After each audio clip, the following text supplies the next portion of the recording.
Okay, so you've thought about why you do this work, right? Do you have that really present in your mind? Why you're out there doing this? Good work if you did that. And if you didn't, pause this video right now and just spend a moment answering the question to yourself, why does it matter? Why is it important that you're doing this work? I'm going to go ahead and assume that you're going to pause right now. And then now you're back. So good. You have it in your mind and in your heart why you're doing this work. Hold on to that because we're going to work on that in the second half of this first lesson. The first part of this lesson, we're actually going to talk about beliefs. Because what I know, as I said in the first video, right after you signed on, I know that after these years of doing this work myself and many, many years of studying what it takes to do big, bold, courageous things like get on stage, which is where I've spent a lot of my time and study and professional life, is teaching others how to get on stage and share their message clearly and powerfully.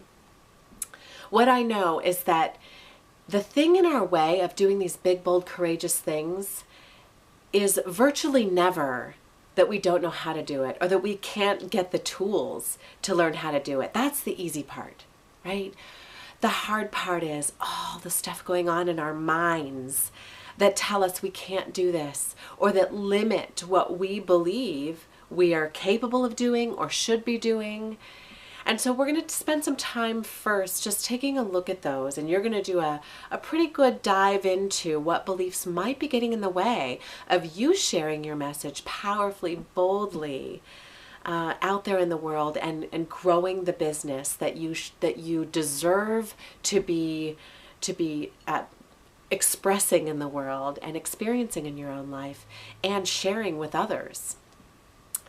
So I'm going to give you some examples of some of the beliefs that have gotten in my way, just so you have some real life examples. I'll also share some examples of beliefs that I hear over and over again from my clients.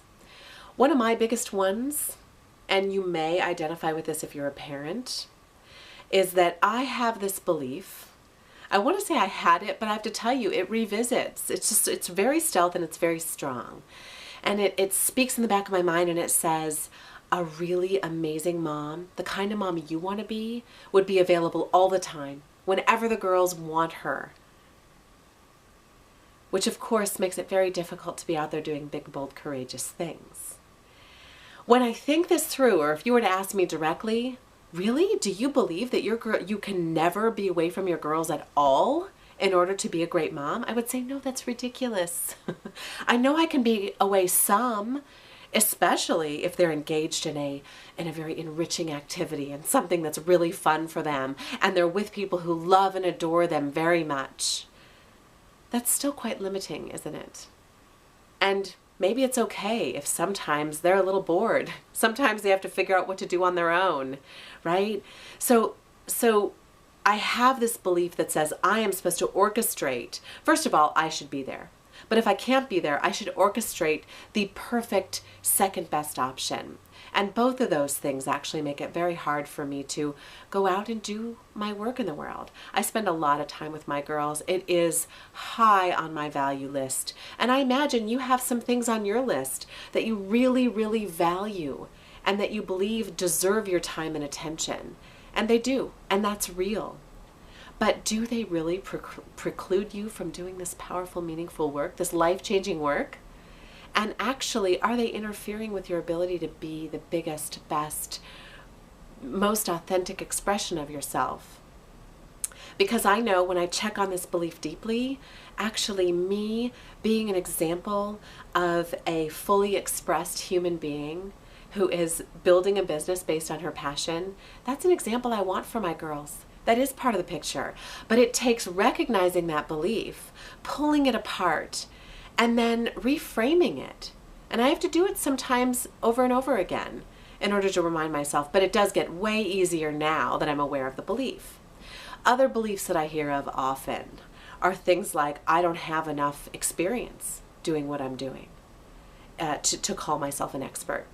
So maybe you don't call yourself an expert. But you know, if you have more experience than another person, sometimes you're the best person to help a particular person because you're not so far beyond them that they can no longer identify with you and you can no longer identify with them.